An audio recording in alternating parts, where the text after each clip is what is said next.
The morning everything fell apart started like any other Tuesday. I was in my kitchen, stirring sugar into my coffee and watching the sunrise paint my backyard golden, when my phone rang. Mom's contact photo smiled up at me, a picture from last Christmas where she looked genuinely happy for once. Before we jump back in, tell us where you're tuning in from, and if this story touches you, make sure you're subscribed, because tomorrow, I've saved something extra special for you. Cassie, honey, we need to talk. Her voice was tight, strained in a way that made my stomach clench. Can you come over? It's important. I glanced at the clock. 7:30 a.m. My parents weren't early risers, and they definitely weren't the type to call family meetings before breakfast unless something was seriously wrong. Is everything okay? Is Dad, just come over? Please. The line went dead, leaving me staring at my phone with a growing sense of dread. 20 minutes later, I pulled into the familiar driveway of my childhood home, the same cracked concrete I'd learned to ride my bike on, the same maple tree I'd climbed to escape family drama.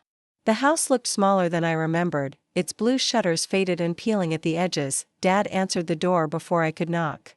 His usually neat silver hair was disheveled, and dark circles shadowed his eyes like he hadn't slept in days. Cassie. He stepped aside to let me in, his voice hollow. We're in the living room. The house smelled like stale coffee and something else, stress, maybe. Fear. Mom sat rigidly on the edge of the floral couch, her hands clasped so tightly her knuckles were white. Across from her, slouched in Dad's recliner like he owned the place, was my younger brother Trevor, who, at 28 still lived in their basement.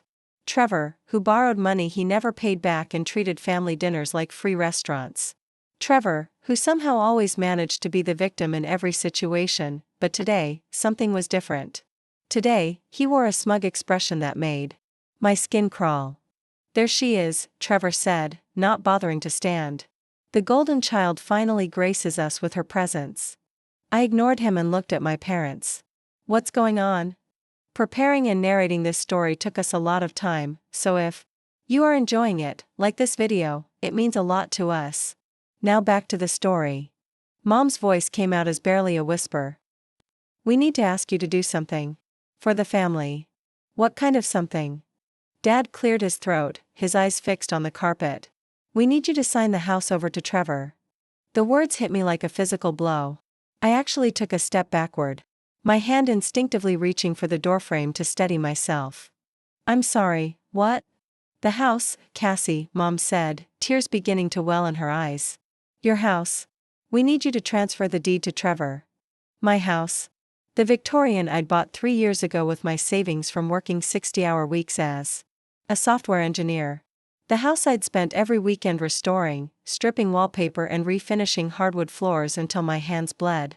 The house that represented everything I'd worked for, everything I'd achieved on my own. You want me to give Trevor my house? I said the words slowly, testing how insane they sounded out loud. The house I bought. That I own. That I live in. It's not that simple, Dad said, finally meeting my eyes.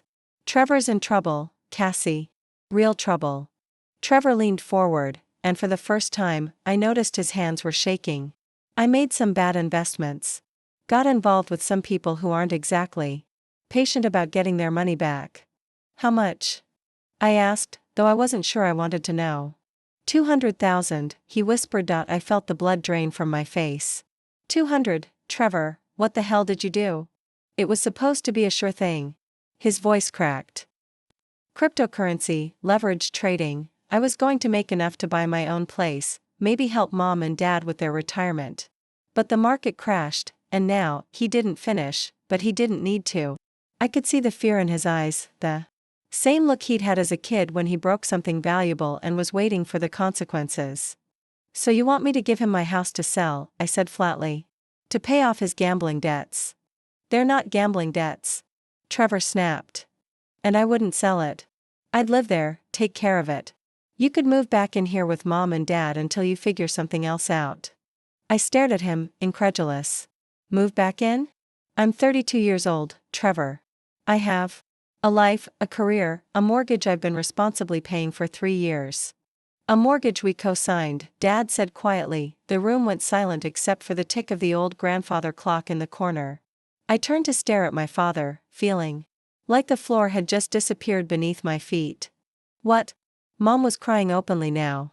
We co-signed your mortgage, honey. We wanted to help you get approved for such a big loan, and your credit was still rebuilding after college, I remembered now. The complicated paperwork, the back and forth with the loan officer, my parents insisting they just wanted to help their daughter achieve the American dream. I'd been so grateful, so touched that they believed in me enough to put their own credit on the line. So if I don't sign it over, I said slowly, understanding dawning like a sick sunrise, and Trevor can't pay his debts. They'll come after us, Dad finished. The house, our retirement, everything.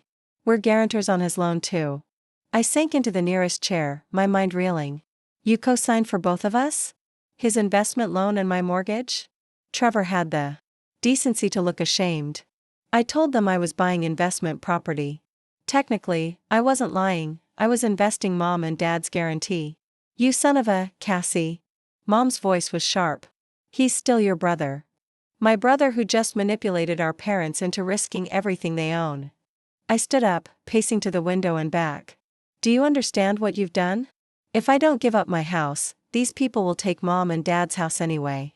But if I do give it up, I'm homeless and Trevor gets to live in the house I worked my ass off to buy. It's the only way, Dad said. If Trevor has a valuable asset to offer them, maybe they'll negotiate. Give him more time to pay the rest. Maybe? I whirled around. You want me to bet my entire life on maybe? Trevor stood up then, and I saw something I'd never seen in his face before, genuine desperation. Cassie, please. These aren't the kind of people who just take your credit rating. They've already been to the house. They've made it clear what happens if I don't come up with collateral soon. I looked at my parents, really looked at them. Mom's hands were trembling, and there was a bruise on Dad's wrist that hadn't been there the last time I saw him. They hurt you, I said, and it wasn't a question. Dad pulled down his sleeves self-consciously. It wasn't, they were just making a point. Something cold and hard settled in my chest. These people, whoever they were, had put their hands on my father. Had terrorized my parents in their own home. And now they wanted me to sacrifice everything I'd built to clean up Trevor's mess. I need to think, I said. There's no time, Trevor said urgently. I have until Friday to come up with something substantial, or, he didn't finish, but the implication hung in the air like smoke. I closed my eyes, thinking of my house. The way the morning light streamed through the kitchen windows I'd restored by hand. The garden I'd planted, the rooms I'd painted, the life I'd built within those walls. Then I thought of my parents, who'd raised me and loved me and were now sitting here crying because their son had gambled away their security. If I do this, I said finally, what guarantee do I have that it'll be enough? That they won't just take the house and still come after you for the rest? Trevor and my parents exchanged glances. We don't, Mom whispered. But it's the only chance we have. I stood there for a long moment, looking at the three people I loved most in the world, all of them asking me to sacrifice everything for a chance. Not even a promise, just a chance. I'll do it, I said. The relief in the room was palpable. Mom burst into fresh tears, these ones of gratitude. Dad's shoulders sagged like he'd been holding his breath for days.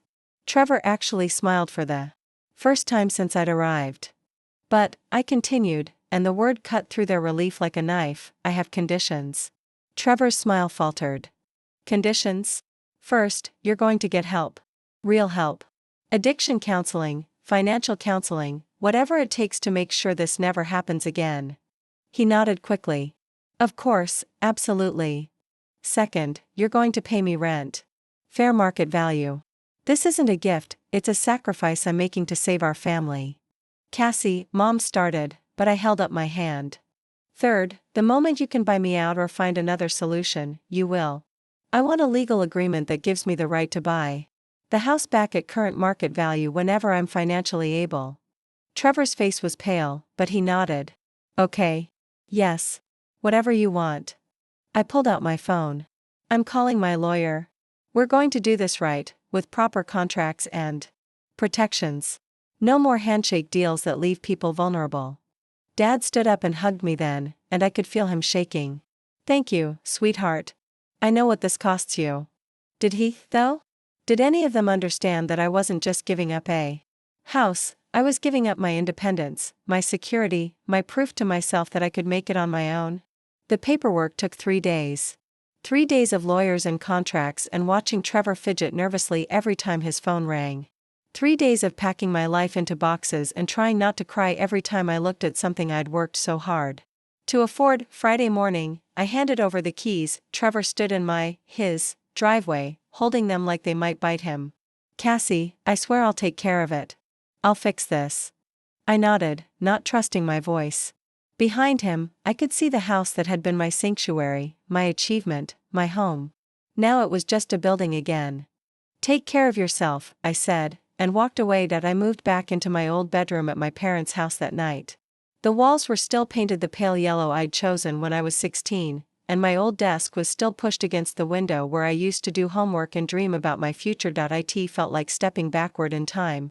Like all the progress I'd made was just an illusion, but 3 weeks later, everything changed again. I was in the kitchen making coffee, a ritual that felt hollow now without my own kitchen, my own sunrise, when Trevor burst through the front door. His face was flushed, his eyes bright with something I couldn't identify. "Cassie. Mom. Dad." He was shouting, practically vibrating with energy. "You need to see this." We gathered in the living room, the same formation as that terrible Tuesday morning, but Trevor's energy was completely different now. "They're gone," he said, grinning. "The people I owed money to, they're gone." Dad frowned. "What do you mean, gone?" "Arrested. All of them." Trevor pulled out his phone, scrolling through news articles. "Federal investigation. Money laundering, illegal gambling operations, extortion, they got everybody." I felt something cold settle in my stomach. "Trevor, what exactly did you get involved in?" His grin faltered slightly. I didn't know at the time. I thought it was just high-stakes trading. But apparently, the whole operation was a front for laundering drug money. "Drug money?" Mom's voice was barely a whisper. "But that's the good news." Trevor rushed on. "Since it was all illegal, the debts aren't enforceable. They can't come after any of us now." I stared at him. "You're telling me I gave up my house to pay off a debt to criminals who are now in federal prison?" "Well, yeah. But Cassie, I can sign it back over to you now. Everything can go back to normal." Normal. As if any of this was normal. As if the last 3 weeks of sleeping in my childhood bedroom and watching my brother live in the house I'd worked so hard to buy was something that could just be undone. "It's not that simple," I said quietly. "What do you mean?" "Of course it is. I'll call the lawyer, we'll reverse the paperwork, Trevor." My voice was sharper than I intended. "Do you have any idea what you put us through? What you put me through?" His smile was fading. "But it worked out. Everything's fine now." I looked at my parents, who were watching this exchange with growing uneasiness. "Is it? Is everything fine?" "Cassie," Dad said carefully, "what are you trying to say?" I took a deep breath. This wasn't the conversation I'd planned to have today, but maybe it was the one we needed. "I'm saying that this whole situation has shown me something about our family that I didn't want to see." Trevor's face was getting red. "Oh, here we go. St. Cassie's going to lecture us about responsibility." "No," I said calmly.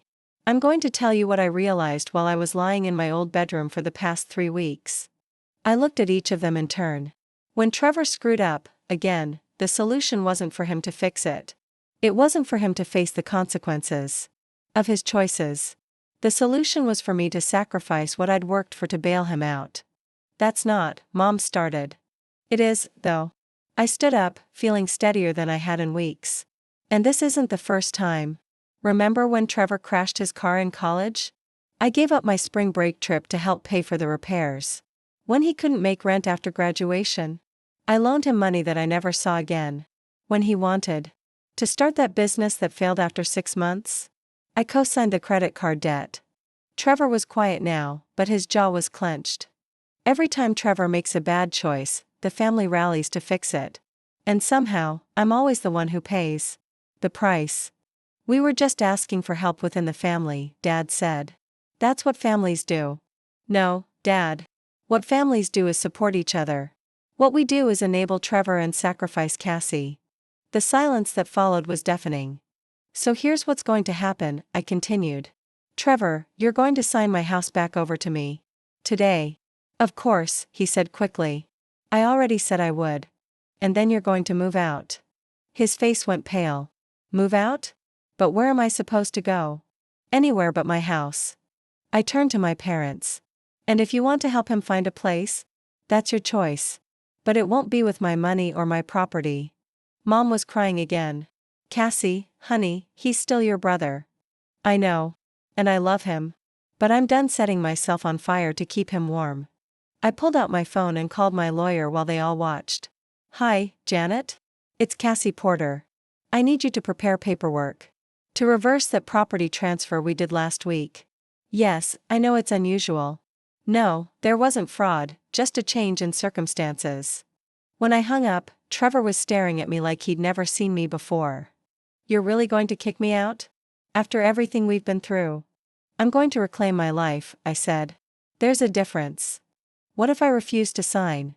I looked at him for a long moment. Then I'll take you to court. And I'll win, because we have a legal agreement that gives me the right to buy back the property. The only difference is that way will cost both of us a lot more money. He looked to our parents for support, but they were both staring at their hands. This is unbelievable, he muttered. I thought families were supposed to stick together. We are, I said. But sticking together doesn't mean one person carries everyone else forever. The paperwork was completed by the end of the week. Trevor signed without any more protests, though he barely spoke to me during the process. He moved his things out of my house and into a studio apartment across town, one he found and paid for himself, for the first time in his adult life. My parents were hurt, I could tell. They thought I was being harsh, punishing Trevor for something that had ultimately worked out fine. They didn't understand that it wasn't about the house anymore. It was about finally learning to value myself enough to stop being everyone else's solution. The morning I moved back into my house, I made coffee in my own kitchen and watched the sunrise through my own windows. The garden I'd planted was a little overgrown, and there were dishes in the sink that weren't mine, but it was still home. Trevor texted me that afternoon, I'm sorry. For all of it. Not just the house, everything. I stared at the message for a long time before responding, I know. I love you too. But this is better for both of us. He didn't reply, but he didn't need to. Some conversations happen in silence.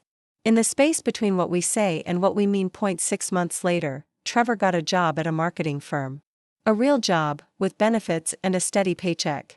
He started paying back the money he'd borrowed from our parents over the years, small amounts but consistent ones. He didn't ask me for help with his rent, or his car payment, or any of the other things he'd once treated like family obligations, and slowly, carefully, we started building a new relationship.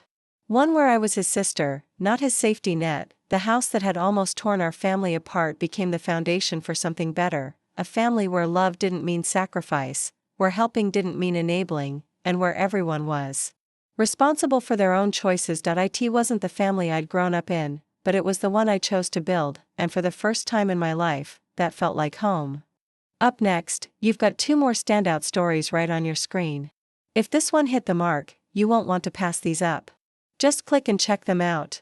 And don't forget to like, subscribe and turn on the notification bell, so you don't miss any upload from us.